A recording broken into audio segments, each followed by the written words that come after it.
Il est parfait cet épisode. Il est parfait, hein. Parfait parce que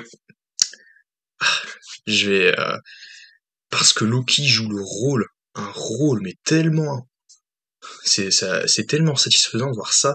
Il y a ce que je veux dire, c'est qu'on va revenir à la critique, mais, il y a une phase de développement, de parcours, où un parcours qui est semé d'embûches et en même temps qui,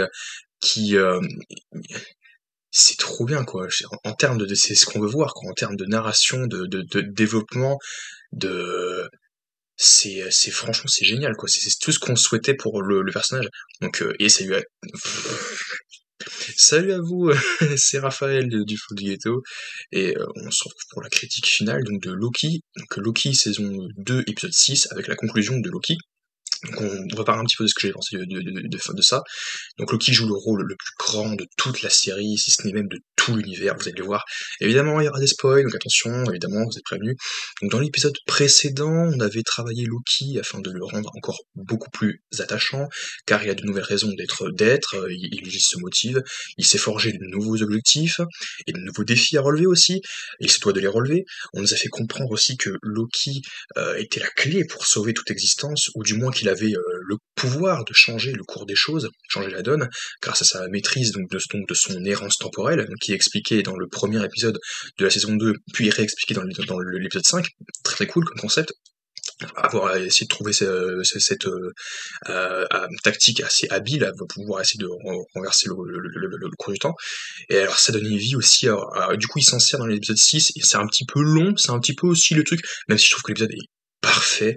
La série en elle-même n'est pas parfaite, il y a eu des petits ventres mous, donc c'est ces petits ventres mous qui vont l'empêcher d'atteindre le paroxysme, le maximum, le 20 sur 20, le oh mon dieu, avec mention, très bien, vous êtes c'est ça, mais c'est quand même très bien. C'est juste ça qui va. Il y a quelques petits trucs qui ont des petits creux, un tout, puis aussi Loki, c'est ce que tout le monde dit, je suis assez d'accord, c'est qu'au milieu de la série, donc vers les épisodes 3 et 4, il est un peu en retrait. D'accord, il est un peu, alors Loki un petit peu en retrait, c'est plus focus sur Ravonna, Miss Minute et Victor Timely, donc Kang aussi, donc celui qui demeure, et c'est rien. Mais après, du coup, c'est vrai que pour le reste, on n'en parle plus du tout à la fin, il y a même plus rien du tout, déjà à cause de la méta du programme, donc avec Jonathan Majors, et aussi avec Ravonna, voilà, on en reparlera plus tard, mais ça ne sert plus à rien, donc ma vidéo tombe à l'eau.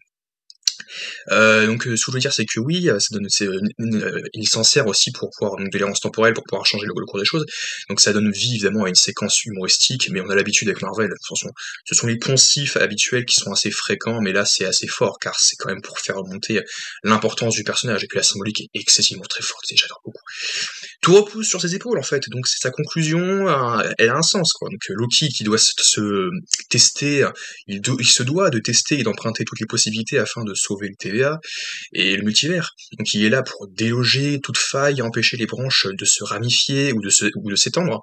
Alors on revoit aussi d'abord un plan avec Victor qui disparaît et se transforme en spaghetti, donc voilà. On le revoit ensuite près d'une dizaine de fois, donc évidemment c'est un petit peu de l'humour quoi. Enfin, c'est les trucs qui vont essayer de faire souffler quelques fois certains spectateurs. Mais et puis ce passage dans lequel Loki réitère les instructions à Victor pour brancher le multiplicateur de circuit, pour élargir les anneaux afin de contenir toutes les branches multiverselles. Il va un peu trop vite, et puis j'avais très peur à un moment donné que tout le monde se dise, l'interrompe en mode, mais attendez, vous pouvez reprendre tout depuis le début parce que j'ai rien compris. Et tout le monde arrive à suivre le cours de ce qui se passe. Ils sont juste à bouche bée et intrigués que ce soit Loki qui prenne les devants et qu'il soit très à fond dedans là-dessus, en mode comme si c'était lui qui travaillait au TVA, qui était vraiment au cœur de tout ça, même si c'est que c'était le cas maintenant. Voilà. Donc personne ne l'interrompt, ils sont juste bouche bée, donc on voit par moments Sylvie ou Mobius écarquiller les yeux en se demandant mais pourquoi il se presse pourquoi il se presse.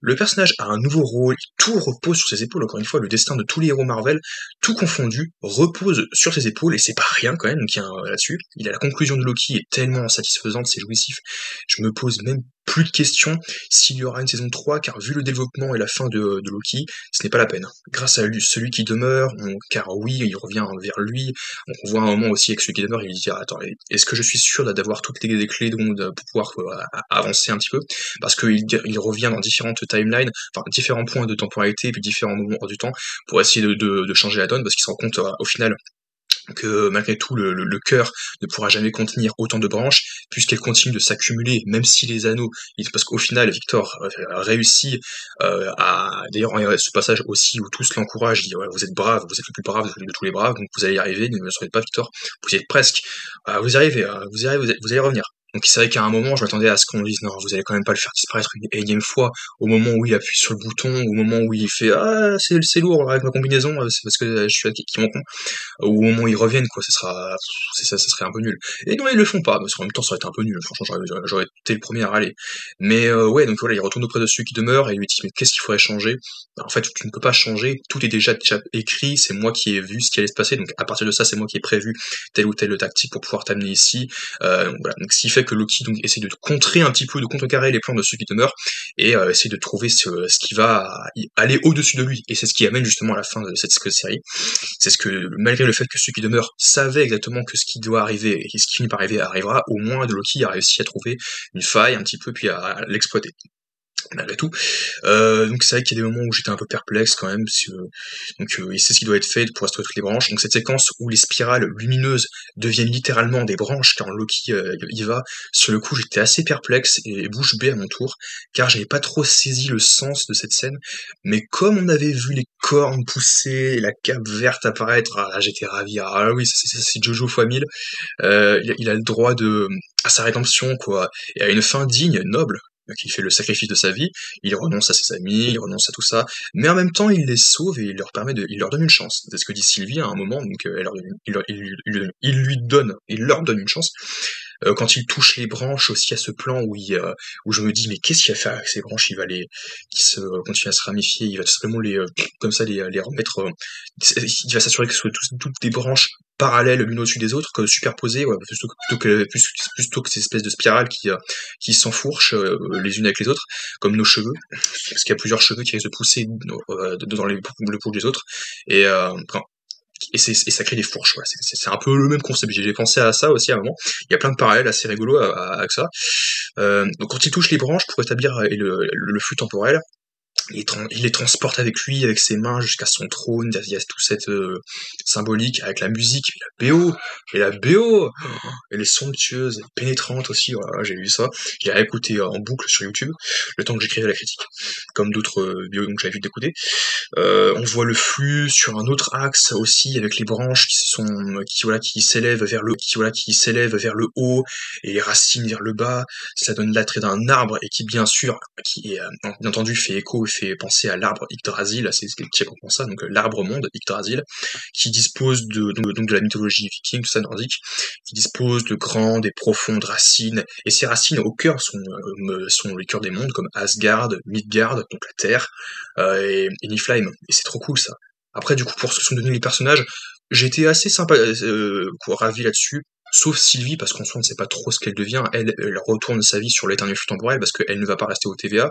Mobius, lui, il découvre enfin qui il était, donc un père de famille, voilà, donc qui vend des jet skis, enfin, accessoirement j'ai envie de dire, c'est pas l'important, il est surtout avant tout père de famille, et il doit subvenir aux besoins de sa famille, et forcément c'était touchant ce plan où on le voit, où là il a une conclusion très très sympathique, mais évidemment on sait qu'il va parallèlement toujours travailler pour le TVA, et qu'il va continuer à aider Loki à restaurer l'éternité temporelle et à empêcher une nouvelle guerre multiverselle, parce que là on va dire ah c'est fini, justement ils vont jouer là-dessus, comme il n'y aura plus Kang, comme il n'y aura plus Jonathan Majors, ils vont dire que la fin des temps c'était voilà notre temps, que la guerre multiverselle est finie, du coup il n'y aura plus rien, mais du coup au niveau des enjeux, au niveau de ce qui a été teasé, au niveau de ce qui nous attend dans cette saga, pour Secret Wars, il faut qu'il y ait ça, donc sinon ça n'a plus aucun sens.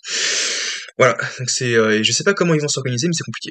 Voilà, donc Mobius retourne auprès de sa famille, c'était très touchant. Donc il y a Ouroboros qui a sorti une nouvelle édition de son manuel, c'était très cool. Les personnages sont très bien développés, ils ont des histoires à raconter. Donc il y a de nouveau au TVA, donc il y a la Miss Minute. Donc Miss Minute, je pense qu'elle a été reprogrammée, donc son programme a été réinitialisé, je pense, il a été modifié.